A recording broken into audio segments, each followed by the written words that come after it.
Hello. कल जब Saudi Arabia का न्यूज़ आया था जिसमें उन्होंने कहा था कि 20 कंट्री के फ़्लाइट्स को वो सस्पेंड कर रहे हैं, उस कंट्री से लोग सऊदी अरेबिया नहीं आ सकते, तो जैसे ही नोटिफिकेशन आया मैं पढ़ा उसको डिटेल में। उस समय तो ये 20 कंट्रीज़ का नेम इतना क्लियर नहीं था, तो ये देर बाद क्लियर हुआ।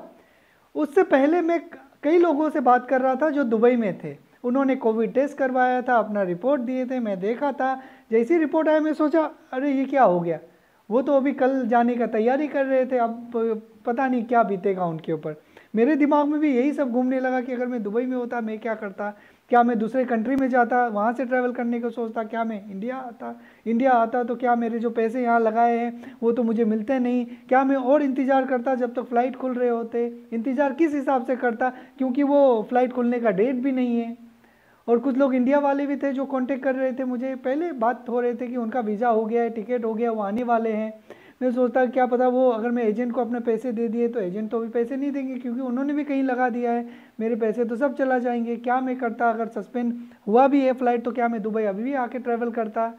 और कुछ के लोग ऐसे हैं जिन्होंने फैमिली विजिट वीज़ा के लिए अप्लाई किया था और पोर्ट ऑफ एंट्री दुबई रखा था, दुबई जाने वाले थे वीज़ा स्टम्पिंग के लिए। बहुत सारे दिमाग में क्वेश्चंस ही क्वेश्चंस थे। फिर मैंने आज सोचा कि आप लोगों को बता दूं कि मेरा क्या ओपिनियन रहेगा इस सिचुएशन में, क्योंकि सर्कुलर जो है आज सुबह GSA का मुझे मिला है, मैंने आप लोगों के साथ शेयर किया था। उस GSA सर्कुलर में ये क्लियर कर दिया है कि 20 कंट्रीज़ कौन कौन से हैं। उस 20 कंट्रीज़ में जो भी लोग हैं या फिर उस कंट्री से 14 दिन के अंदर गुजरे हैं तो वो सऊदी अरेबिया नहीं आ सकते। और जो भी हेल्थ वर्कर्स हैं, डिप्लोमेट हैं, और भी एक कैटेगरी है वो हैं, तो वो आ सकते हैं सऊदी अरेबिया, लेकिन वो आने के बाद उन्हें 14 दिन क्वारंटीन रहना पड़ेगा। ये सर्कुलर है, लेकिन कल के न्यूज़ में ये हेल्थ वर्कर को भी उन्होंने कहा था कि सस्पेंड हो गया था, तो ये तो क्लियर हो गया होगा आपको। शुरू करते हैं। जो लोग इंडिया में हैं और वीज़ा के लिए अप्लाई कर दिए हैं, वीज़ा आ गया, इंश्योरेंस आ गया, टिकट कर लिए, होटल बुकिंग कर लिए, अब वो जाने वाले थे 5 तारीख 6 तारीख को, तो वो क्या करें। अगर आप एजेंट के थ्रू आए हैं तो एजेंट को कॉन्टेक्ट कीजिए, उनसे पूछिए कि भाई मुझे कितना पैसा रिफंड मिलेगा। अगर से मुझे 60-70% भी अगर वापस मिलता है तो बहुत अच्छा है, पैसे ले लीजिए और रुक जाइए, क्योंकि पता नहीं है कि कब खुलेगा। ओके, 1 हफ्ता, 15 दिन, 20 दिन, 1 महीना, कुछ भी पता नहीं है। अगर आप पैसा लेके रुक सकते हैं तो रुक जाइए। अगर आप तभी भी रिस्क लेना चाहते हैं तो आप जो भी आपका डेट है उसमें दुबई में आके आप इंतज़ार कर सकते हैं।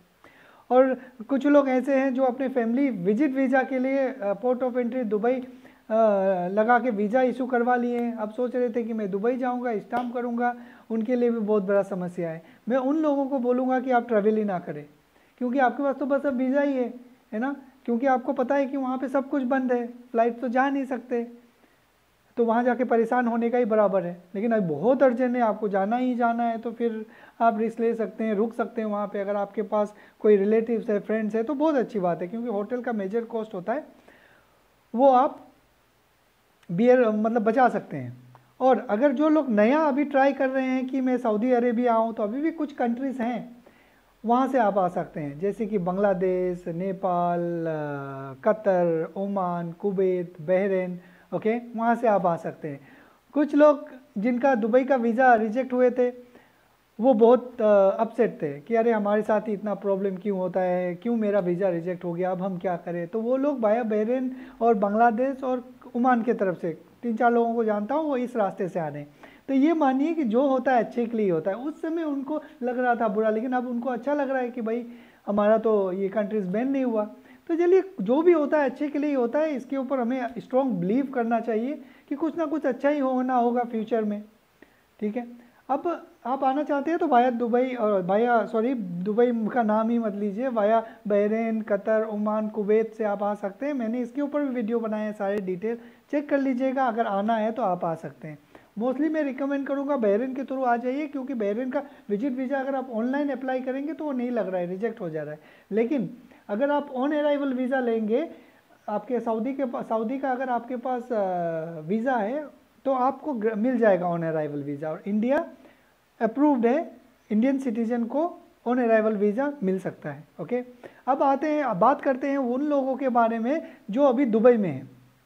कुछ लोग जो मेरे कांटेक्ट में थे, उनका जो मैं PCR टेस्ट का रिपोर्ट देख रहा था, तो मैंने उनको कहा कि आपका तो रिपोर्ट है, आप एक काम कीजिए, सुबह का जल्दी से कोई फ़्लाइट पकड़िए और निकलिए, रिस्क लीजिए। 14 दिन अगर आपका हो गया है तो रिस्क लेके निकलिए, क्योंकि अगर आप रिस्क लेंगे और निकल गए तो बहुत अच्छा है। अगर नहीं जाने दिया तो ऐसे भी रुकना ही है ना। अगर ट्राई नहीं करा तो ऐसे भी रुकना ही है। तो उसमें से 3 लोग तो ऑलरेडी आ गए हैं और एक और आए हैं, ओके, जो दूसरे रास्ते से आ रहे थे, तो आ गए हैं वो। अभी जो नहीं आए उनको इंतज़ार करना पड़ेगा। इंतज़ार करने के लिए भी आपके पास 2 ऑप्शन है। आप दुबई में ही इंतज़ार कीजिए, वेट कीजिए, कम से कम 1 हफ्ता का टाइम तो दीजिए।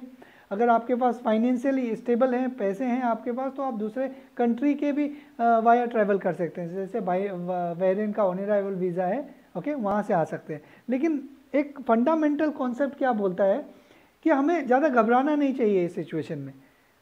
एक प्रॉब्लम हो गया है, थोड़ा सा टाइम दीजिए, 1 हफ्ता का टाइम दीजिए, क्या पता क्लियर हो जाए कि कब खुलने वाला है, तब फ्री माइंड होकर डिसीजन ले सकते हैं। क्या पता हम दूसरे कंट्री से हड़बड़ा के ट्रैवल करें, वो कंट्री भी बंद हो जाएगा।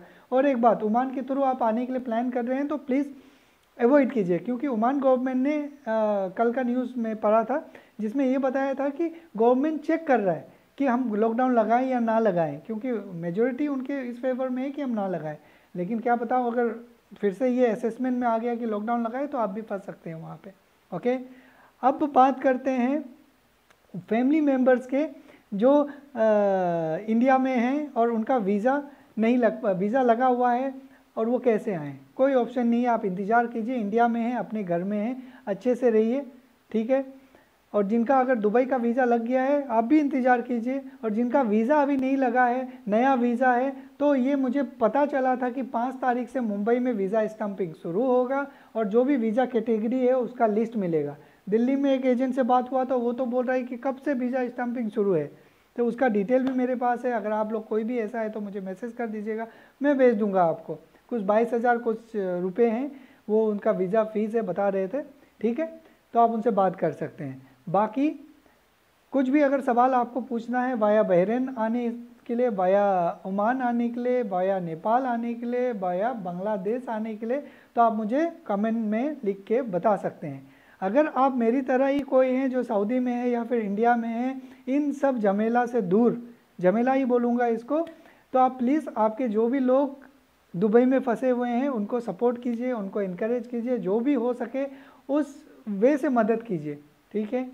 थैंक यू वेरी मच, अपना ख्याल रखिए।